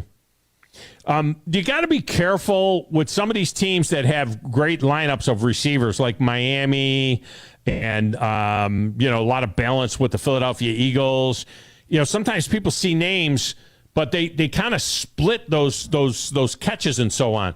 Do you have to be a little bit careful with that? I mean, when you got A.J. Brown on the board and you say, I want to grab that guy or I want to grab Devontae Smith, they're going to kind of cut themselves off a little bit at the pass. It seems like a guy like Devontae Adams, who might be the only option for the Raiders, he could be catching 8 or 9 balls a game. As opposed to maybe he's not as good as A.J. Brown or Devontae Smith during the season. You don't know, but those guys, are kind of splitting everything. Yeah, you might want to stack a few of these situations if you get that opportunity. Grab both receivers, and like a Tyreek Hill and Jalen Waddle type of thing. Take them both. Yeah, because I know Tyreek Hill is more of the standard league guy, just because his yards per reception are absolutely ridiculous. Mm-hmm. So he's there, and Waddle is more of like my PPR type guy. So, not that 114 catches isn't good. I'm just, throwing it out there that's where Tyreek Hill really gets it for me is the standard leagues. He's a yard machine, and 7 to 70, no problem. Yeah. Kerry from Scottsboro says, how do you think Isaiah Pacheco will fare this year for Kansas City? I'm in a keeper league. I kept him and Nick Chubb. Nope, that was a good keep. I think they're kind of playing out the slate with Edwards-Helaire. I think McKinnon is their third down pass receiving guy. I think you see a lot of rushing touchdowns for Pacheco and a lot of tough yards when they're ahead. So, yeah, that was a pretty good keeper. Grizz wants to know about Kyle Pitts, his third year after the injury, and then the addition of Jonnu Smith. And just talk about tight ends a little bit because, some people think that you go too deep with tight ends and that's it. I think tight ends could win a lot of games for you. But talk about Kyle Pitts a little bit and Jonnu Smith with the Falcons. Yeah, Jonnu didn't have that great of a time up here in New England, but he's back with Arthur Smith, kind of where he belongs and probably getting utilized correctly. Pitt's averages, like as far as route distance run, it's way up there. Like he's running down the field, and now with London and Bijan, Algier, Cordero Patterson, Jonnu Smith in this situation too, he's going to get more single coverage with either linebackers or safeties. So I'm definitely taking a chance on him. I've gotten to the point where I'm kind of not really separating the wide receivers and tight ends anymore. Really? And the guy who is the main reason for that is Kelsey. Another guy is Evan Ingram. And a guy who is going to burst on the scene this year with his hair on fire is Dalton Kincaid from the Bills. He is he's a super slot. He's Mike Gesicki on steroids. Kramer is a big Bills fan, and he says he refuses to listen to you anymore. He's not going to listen to another thing you say because you said that Jacksonville would win a championship before Buffalo does. So, see, you got to be careful with those absolutes. You get these absolutes out there. You got to be careful when you give an absolute out there. You know what I mean? Well, it is Buffalo.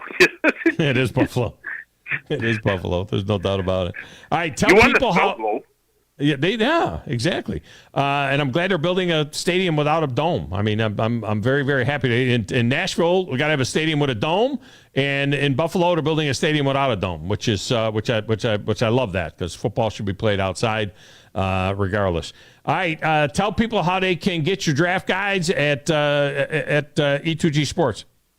Yeah, just go to e2gsports.com, check out the many articles, click on the fantasy, and get into the season-long package. And we're there to help you with trades, weeks. We're going to update rankings every week, sit starts. We got interesting names, and we'll have a weekly show, too. We'll put that up there. All right, so it's all there at E2G Sports, and we'll check in with Buddy throughout the season. Buddy, it's good to catch up with you again. Good stuff, and we'll look forward to chatting again. All right, see you, Jason Israelhound, this weekend. Yeah, we'll see if they get him in. All right. All right, man. Appreciate you. Buddy Andrade. I don't know. Maybe we'll get him in with us.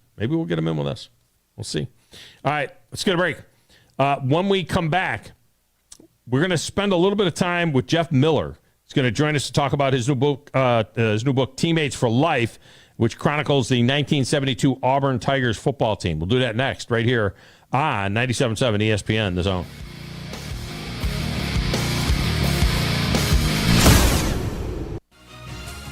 You're listening to the Thom Abraham Show on 97.7 ESPN, The Zone. Danny, pass the potatoes, please. Sure, Dad. And the salt. Here you go. And the bucket. I need the bucket. The water is dripping in my food. Honey, can we get the roof fixed now? Don't wait until the damage is done to call a roofer. Call the experts at Yellowhammer Roofing and let them inspect your roof. Locally owned and operated, licensed and insured. Call 256-232-1933. That's 256-232-1933. YellowhammerRoofing.com. Next time you're online looking for landscaping inspiration, open Instagram and check out Southern Gent Landscaping. They can help make your yard your dream outdoor oasis. Southern Gent Landscaping can handle it all, from landscape maintenance and installation to irrigation and hardscapes, even AstroTurf. Turn your yard into a landscape you'll be proud to show off. Call Southern Gent Landscaping at 256-509-6088. 509-6088. Southern Gent Landscaping. Professional landscaping performed with satisfaction guaranteed. SportsMed is the official team physicians of the Rocket City Trash Pandas. And if the pros trust SportsMed, you can too. SportsMed provides every service you might need for complete orthopedic care, specializing in orthopedic surgery, sports medicine, joint replacement, spine surgery, neurosurgery, and podiatry. And they offer their own brace shop, in-house full-body MRI, physical therapy, walk-in clinic, and so much more. 4 locations and on the web at sportsmedalabama.com. You've got to experience Toyotathon at Bill Penny Toyota. They've got the selection with over 700 new Toyotas to choose from. And they've got the extras with Bill Penny perks and a 10-year unlimited warranty. So get on over to Bill Penny Toyota today and experience Toyotathon. Bill Penny Toyota in Huntsville and online at BillPennyToyota.com. Bill Penny's Toyota 10-year unlimited warranty is valid through the 10th year of ownership. Valid on new vehicles only. See dealer for details. At Bryant Bank, we believe your goals are worth chasing, and every step along the way is worth celebrating. From your hopes for the future to the challenges that keep you up at night, we're here for you. Bryant bankers put care into action to help you live legendary by stepping up when you need us most and doing what's right even when no one is watching. Come experience a local bank whose people greet you by name and treat you like family. Bryant Bank, member FDIC. Have a drink at the Open Bottle, a copious selection of wine, spirits, and craft beer from around the world. They've got a full bar, wine by the glass, craft cocktails, premium bourbon, 48 specialty beers on tap, and a smart staff with hustle. There's an expansive, comfortable patio with a brand new performance stage and live music every night from local artists like Lamont Landers, Rob Aldridge, and James Irvin. There's space for your next celebration or corporate event. The Open Bottle on Highway 72 near Slaughter Road intersection in Madison. Do you want your next party to be something you'll remember? Then head on down to Flow Supremaire to book your next big bash. Birthday? Corporate meeting? Maybe just a family reunion so you can get your cousin Kyle back into the basketball court so you can beat him at basketball. I don't have no idea. Flow is fun for all ages looking for high-flying excitement, arcade fun, and tasty snacks to satisfy your hunger. Whether you have 10 friends or 25, Flow is jam-packed with something fun for everyone. Get jumping with Flow off South Parkway in Drake or head over to flowhuntsville.com to book your next party now.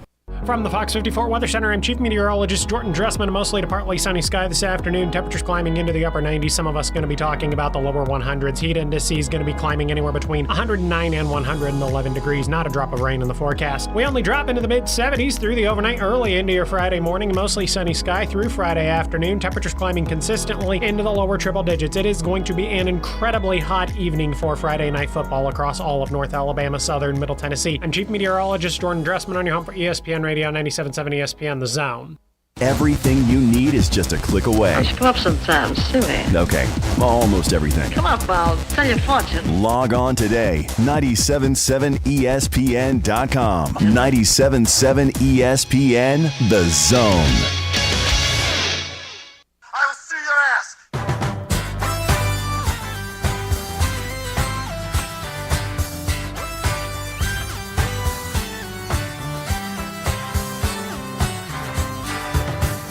Welcome back on a Throwback Thursday, using some old school TV theme songs here today. Our last Throwback Thursday of the year. Next week, it will be a Beat the Big Dog Thursday, and we'll get back to all our normal stuff, and we'll have our first Beat the Big Dog with a full slate of college football action coming up. So that is going to be great as well. All right, this segment of the show is brought to you by the service team at Woody Anderson Ford. Not only experts in the service of Ford and other makes, but they also use genuine Ford and Motorcraft parts for every Ford service job, from tire rotations to wheel alignments to brake jobs to oil changes to engine tune-ups and even training work. The service department and the gang at Quick Lane Tire and Auto Center have got your Ford covered. Dependable service no matter what the make or model. It's a tremendous body shop down there as well, and they'll take care of all the insurance. The certified gold pre-owned vehicles are on display at WoodyAndersonFord.com, so check that out as well. All the new inventory there you'll find at the corner of Sparkman and Jordan Lane at Woody Anderson Ford. It's the only place I've gone to in the Tennessee Valley since 2004. They're my guys, Woody Anderson Ford. All right, joining us now, a guy who has done a tremendous book detailing the 1972 Auburn Tigers football team called Teammates for Life, and where all these guys are now and the bond that these guys have. Jeff Miller joins us on the Neighbors Wealth Management Hotline. Jeff, welcome to the show. How are you? Doing well. I really enjoyed that lead-in music from the Rockford Files. There you go, little Rockford Files, a little throwback stuff. Now, Rockford Files wasn't on in 72 yet, though, right? I mean, I think we probably should have used something from 1972, like All in the Family or something like that. I don't think the Rockford Files came until a little bit later, maybe. Yeah, not quite that old. Yeah, not quite that old is right. All right, 72. You say 72 in these parts, and all people can think of is Punt Bama Punt. I don't think they realized the fact that Auburn was lightly regarded, middle of the pack SEC regarded coming into the 72 season. And of course, Alabama comes into that game 10-0, ranked number 2 in the country. Auburn was 8-1 with that loss to LSU. And then everything changed on 2 blocked punts late, both returned for touchdowns by David Langler. So you're right that Auburn was underrated going into the season. Of course, they had lost the Heisman Trophy winner, their quarterback Pat Sullivan, and his All-American receiver Terry Beasley. And back then, the SEC was 10 schools. Auburn was picked to finish 6th. There was one writer from Atlanta who picked them to go 3-7 that season. But they did kind of roar through the schedule, except for one Saturday night loss at LSU when Burt Jones was the quarterback, who went on to become the number 2 pick in the next draft.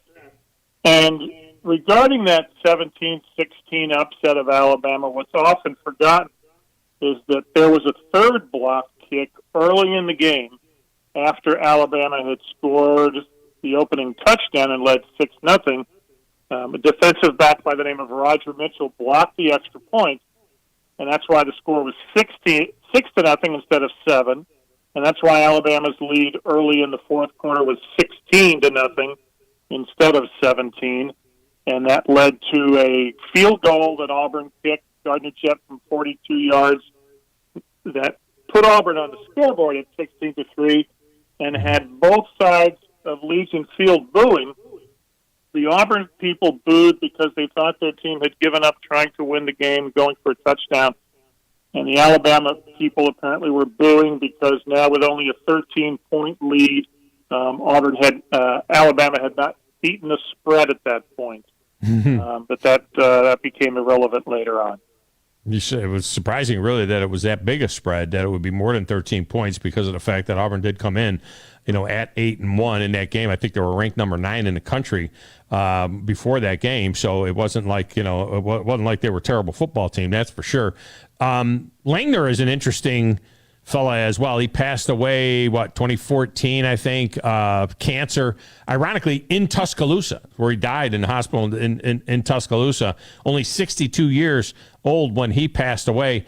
As you were putting this book together, so these guys right now would be, it's 50 years ago, so these guys are all in their 70s, basically. Percentage-wise, how much of this team is still around? Most of the players are still alive. In the case of David Langner, one of the interesting, I don't know if you'd call it oddities, he started his high school career at Pell City, and then the family moved into Birmingham so that he and his brother could play big city football, so to speak. And so they enrolled at Woodlawn High School and finished their high school careers there. And one of his teammates there was Greg Gant, who went on to become the Alabama punter, all-SEC punter, and was the punter in this game. And then years later, Greg Gant also died at an early age, and David Langner was among those who went to Greg Gant's visitation. And then, of course, David died a few years after that. But the very interesting link between David Langner and Alabama's punter in the Bama punt game, Greg Gant. Yeah. Now, one thing I did not know, and I was alive then, I was 11 years old then in that season at night. I guess I just turned 12 in that season of 1972. I didn't remember the fact that Auburn played some of their games at Legion Field as well. I didn't know that. I just had it in my mind that, Alabama played, all their big games at Legion Field. But I guess that year, Auburn played Tennessee, beat them 10-6 at Legion Field. How often did they play at Legion Field? Every year, a couple of games, or was that just a rare scenario?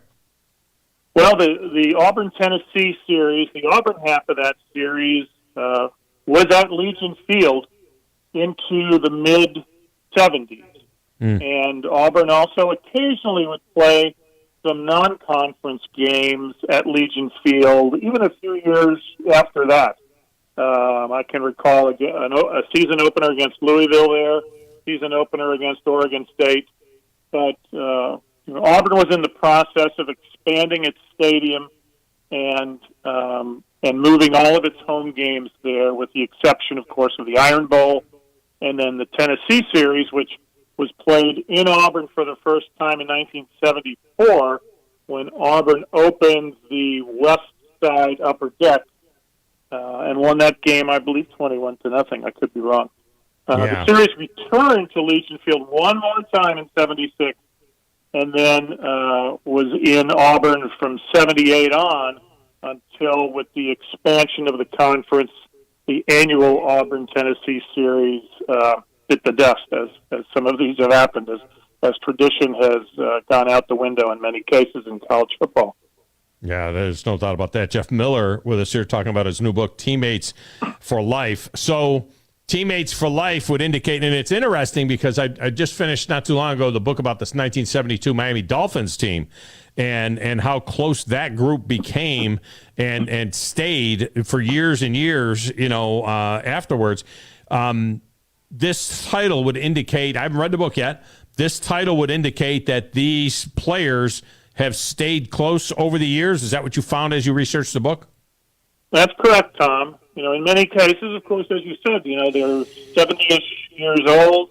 Mm-hmm. They've gone through some physical, medical challenges, in some cases some family tragedies, and they've often come to each other's aid to get through those. There was one particular case worth mentioning here is a gentleman named Lee Carpenter, who was a backup defensive back on that team from Childersburg.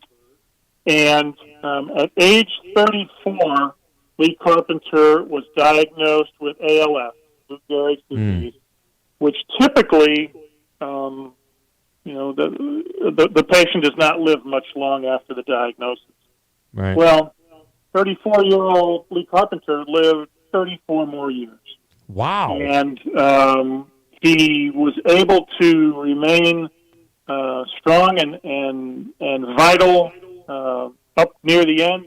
He had the kind of equipment apparatus that allowed him from his wheelchair to type out emails, type out documents by blinking, and he would send out a family Christmas letter every year that was sent both to family and friends, and many of those friends were Auburn football lettermen, and it was a high point of the holiday season for a lot of these players to receive the Christmas letter from Lee and Gail Carpenter, and how thankful he was for the life that he was leading under extremely trying circumstances, and he finally did pass away just a few years ago. Jeff Miller with us talking about his new book, Teammates for Life, about the 1972 Auburn Tiger football team. As you said, they were picked 6th out of the 10-team league. It was the following year, 73, that the wheels kind of came off, right? I think they were 6-6 in after losing their bowl game in 73. What happens between 72 and 73? Because 71 obviously was a very good season. Pat Sullivan wins the Heisman Trophy. Terry Beasley is there, and then and they're very good that year, top 10 team. And then of course the 72 season, and then it kind of comes apart in 73. It seemed, Tom, that everything that went right in 1972 went wrong in 1973. In that season, they opened conference play at Tennessee at Neyland Stadium against a Tennessee team that was very much focused on revenge. It was a terrible weather day. It poured in the second half to the extent that Auburn was handcuffed on offense and was punting before fourth down, and it reached a point where Tennessee was punting right back to them, almost making fun of them. And Tennessee won that game 21-0, and the season was very much up and down. And quarterback play turned out to be very inconsistent that year, in part because of injuries, but it just was not going to work out for Auburn that year. And you're right, they finished 6-5. They went to the Sun Bowl and lost to Missouri 34-17. And the biggest takeaway from that Sun Bowl loss was that during the second half, they turned to freshman quarterback Phil Gargis, who put on a very impressive half of football, enough to go into spring practice leading for the position. And he was the starter there in '74 when they experienced a season that was somewhat similar to '72. That '74 Auburn team went 10-2, losing only at Florida and losing the Iron Bowl 17-13 when a late touchdown was called back. The ruling was that the receiver, Thomas Gossam, had gone out of bounds, even though he might have been pushed out of bounds. It's a controversial call for Auburn people even today. But that team went 10-2, and similar to the '72 team that finished up with a resounding Gator Bowl win over Colorado, the 1974 team dominated Texas in the Gator Bowl to finish on a very high note. Yeah. From our text window, our Alabama fans are saying, hey, if you have to say the words punt, Bama, punt, can you please mention that the next year Alabama won 35-0 in the Iron Bowl? What did she do? They were the number one team in the country. In that '73 game, Tom, one of the Alabama goals was to block an Auburn punt. And that was the only moral victory that Auburn came away from that. At least they didn't block any of our punts. Shellacking was that their punter, Roger Pruitt, did not have one block. Now, I know you're an Auburn grad. You weren't at Auburn in '72, were you? I was not, Tom. You were not? Okay. So what was fascinating for you about this year? What was the inspiration to say, I got to write a book about the '72 Auburn team? Well, to me, so starting in '73, Alabama won the next 9 games in a row in the series. Not many of them were close.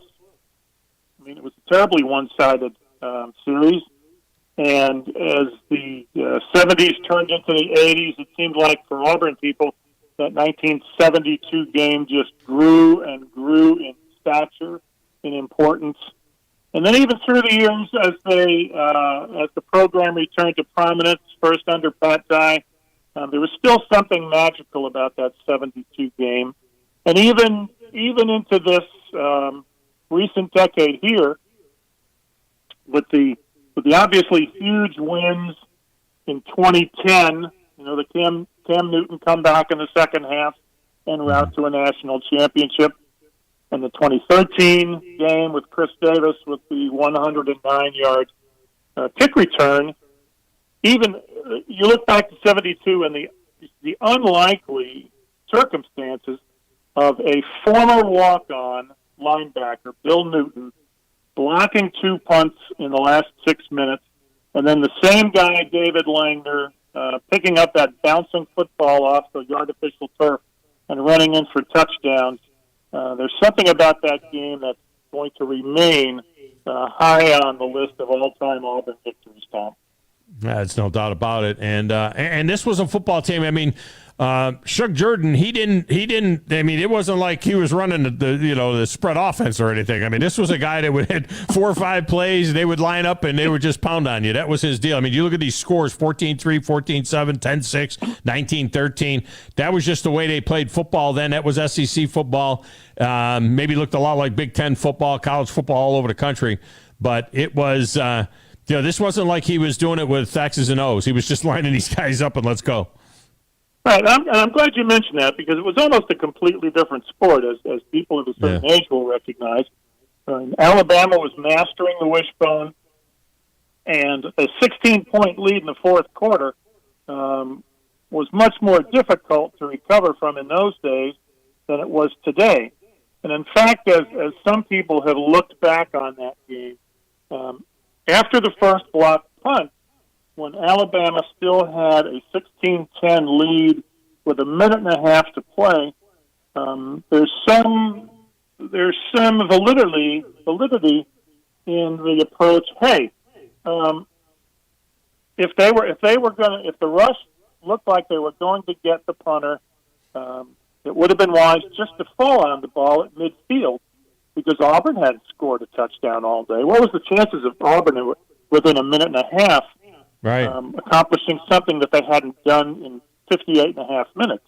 But that's, hindsight 50 years later. And but you were right, how what a different sport that was back in those days. Yeah, there's no doubt about it, the way it was played. The book is it's out now. It's everywhere. You can find it. Teammates for Life is the name of the book. And Jeff, tremendous job with this book, and good luck with it. Well, we'll be having a signing there in Huntsville. Oh, that's right. That's right. This Saturday from noon to 2 on the Courthouse Square, on the west side of the Courthouse Square in the Broadway Group building. And joining me will be some of the former players, including Huntsville's own Steve Wilson, who was a linebacker on that team, Bobby Davis, and Hamlin Caldwell. All three of those are Huntsville guys. Terry Henley, who was the leading rusher in the Southeastern Conference that year. Defensive lineman Danny Sansbury. Henley and Sansbury both went to the Senior Bowl that year. And also scheduled is Mike Neal, who was the defensive captain that year. So we'll be there from noon to 2. If you already have a book, these guys will be happy to sign it. If you don't, we're going to have a special sale price for those who come to a signing. The book is normally $35, but we're going to be selling the book for $25 there at the signing on Saturday from noon to 2. All right, tremendous stuff. All right, Jeff, I appreciate you. All right, have a good day, Tom. All right, thank you. You too. All right, as we go out to the break, let me just tell you about TOC, the orthopedic specialists that pretty much every high school in the region uses. It's TOC Sports. Alabama A&M and Huntsville Havoc also rely on TOC. But, it doesn't have to be a sports injury. It could just be a work accident, or maybe you're just breaking down a little bit. TOC is the right specialist for you. Check them out. TOC, North Alabama's largest sports medicine provider, is TOC Sports. Stay in a game with TOC Sports. We'll be back right after this. Phone line's open. You want to react to that? You can. It's Tom Abraham Show, 97.7 ESPN The Zone.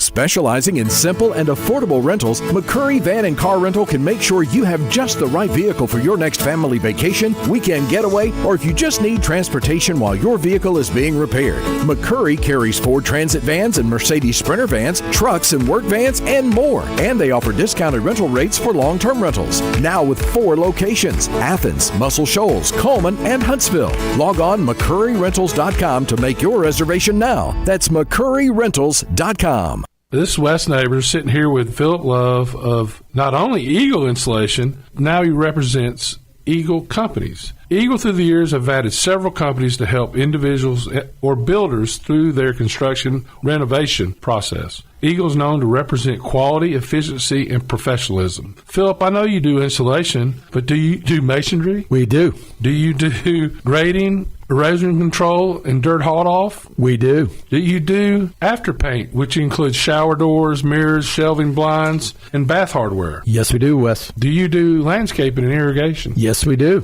So basically, Eagle can help you all along your process of building your house or doing renovations. So do you do plumbing? We do not, Wes, but we can find somebody to do it. Just give them time. They'll be there. Anyway, call Eagle Insulation at 256-755-1556. Eagle saves you time. Eagle saves you money. Call Eagle today. Thanks, Wes. Thomas from Talent Heating and Air back in studio with us. And Thomas, those temperatures in the summertime starting to rise once again. You want to make sure you're not left out in the heat. You want some cold AC, give Talent Heating and Air a call. That's right. If you give us a call, we can generally get out there the same day. So we pride ourselves on the same-day service. And what's that number? 256-503-4490. And if those AC units are giving you the blues and you've already called someone else, never fear, give Talent Heating and Air a call because you guys can still come out. That's right. We do free second opinions on major repairs and quotes. A lot of times we save our customers thousands of dollars and additionally get their units repaired before the other guy could even get started. And that number for Talent Heating and Air is? 256-503-4490. And if you can't give Talent Heating and Air a call, you can find them online at talenthvac.com. Schedule all your appointment service calls there. Talent Heating and Air. Give them a call or find them online today. No representation is made that the quality of legal services to be performed is greater than the quality of legal services performed by other lawyers. A wise man once said, "If you take care of old folks and children, everything in the middle will take care of itself." Hi, I'm Danny Aldridge, lawyer in Alabama and Tennessee. In the next 20 years, the number of those folks over 65 years of age will more than double. In our golden years, the most important goal is to be treated with dignity and have control over doing what makes you grateful with those you love. At the Aldridge Law Firm and the Legal Town Center, we're dedicated to help you with these goals, and we'll be there when life throws you those inevitable curveballs. Let us assist you with your legal needs, whatever they may be or become. You may reach us by phone at 256-534-3188 or online with Dan at danaldridgelaw.com. Just remember, we're here to help. Whether it's personal injury, wrongful death, fraud and cheat, or estate planning made complete, we're here to help. At Mr. Sparky, we're America's on-time electrician. Flickering lights and hot switches can be annoying, but they can also signal a major problem, or worse, an electrical emergency. So play it safe and leave it to the experts at Mr. Sparky. Trust our team of professional, clean, and friendly electricians. We'll get it done right and get it done safely. You don't have to put up with any malarkey. Call 888-8-SPARKY. Independently owned and operated, licensed in the respective state or county. Hey folks, this is Arthur Seaton, managing partner at University Kia, proudly saying Roll Tide and War Eagle. Stop into University Kia today and shop one of the area's largest selection of new Kias, including Fortes, Seltos, Telluride, and Popular Carnival, and fully electric EV6. View all the great specials at universitykia.com and get pre-approved in minutes so you can drive home your new Kia you really want, because we want to see you in a University Kia. Are you in the market for a recreational vehicle? Do you want to get out and see more of this beautiful country? Well, imagine hearing the laughter of your little ones enjoying gooey s'mores by a cozy campfire and making lasting memories with your friends and family from the comfort of a new camper. We can make your dreams come true at Hall's RV. With over 15 years in the camping business, we know how to get our customers into the perfect camper. We have several models and floor plans here for you to choose from, both new and used. We're family owned and operated with fantastic deals and great service. Everyone wants to work with people they can trust, so come on down to Hall's RV and get the deal of a lifetime. We'll treat you right and get you on the road in the camper of your dreams. Visit us on Highway 431 in Albertville. Hall's RVs, where we sell fun. Or see us on the web at www.hallsrvsales.com. Chapman Commercial Realty, your source for Alabama commercial real estate. Chapman Commercial Realty has the experience and expertise you're looking for when making commercial real estate decisions. If it's office space, retail space, investment property, or project development, Chapman Commercial Realty is your answer. Call Bill Chapman today at 256-656-8413. That's 256-656-8413. Or find them online at chapmancommercialrealty.com. The Drive with Wes Neighbors and Steve Moulton. Listen weekday afternoons starting at 5 on 97.7 ESPN, The Zone. It's perfect!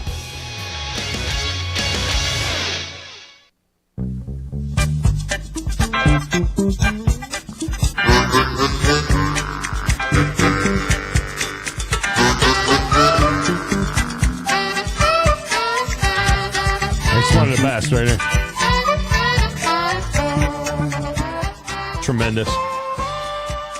You know, injuries happen at work all the time in Alabama. So do motor vehicle accidents, slip and fall accidents. If you are hurt or if you're injured in an accident, call my friends at Pond Lehocky Giordano. Not just excellent attorneys, but true advocates who will fight for you. They know the ins and outs of the legal game.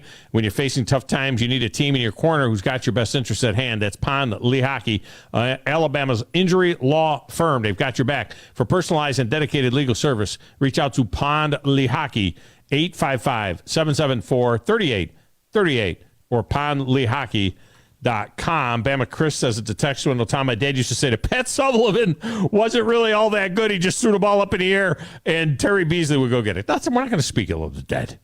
Guy won a Heisman Trophy. He did more than just throw the ball up in the air.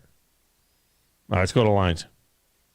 Grumpy is up, keeper of the rings. Grumpy, welcome in. How are you? Hey, man, looking forward to it. Hey, I was just wondering if you were okay since you got the news yesterday. Which news did I get yesterday? That you can't go to heaven.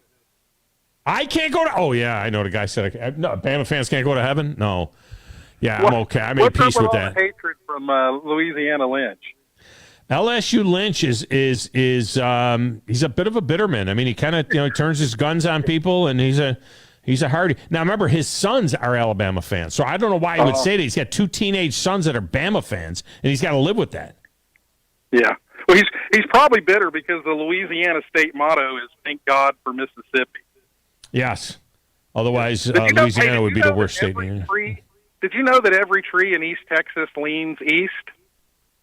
Did not know that every tree leans east. Why does every tree in East Texas leans east? You can Google that. You know why? Oh, because Louisiana's over there. Why? Louisiana sucks. I get it. Hey, did you know that 30% of the cars on I-10 coming into Louisiana from Mississippi and from Texas, if you're coming into Louisiana, 30% of the cars get pulled over? Yeah, why is that? They're doing searches, making sure you're not bringing in educational material. Oh. Hey, do you know how to get a LSU cheerleader into your dorm room? How's that? You grease her hips is what you do. You grease her, you push, grease her hips a little bit. You know how to get an LSU. You know how to get an LSU grad off of your porch. How's that? Pay him for the pizza. Okay. Okay, man. Well, I hope he's there. I'd like to meet the guy. Talk to you later. All right, see you. I hope he's there, too. FSU Lynch is up. I hope FSU Lynch is there tonight. I hope he is, too. Yeah, I was kind of hoping my cousin Vinny would come, too. By the way, I've glossed John, the one who has the brother that knows a guy that was a walk-on at Alabama that had a cousin that I just glossing him, my cousin Vinny. I mean, John is not my cousin Vinny. 2 Utes. What's a Ute? 2 Utes. Get those 2 Utes. All right. Football Friday tomorrow, we wrap up.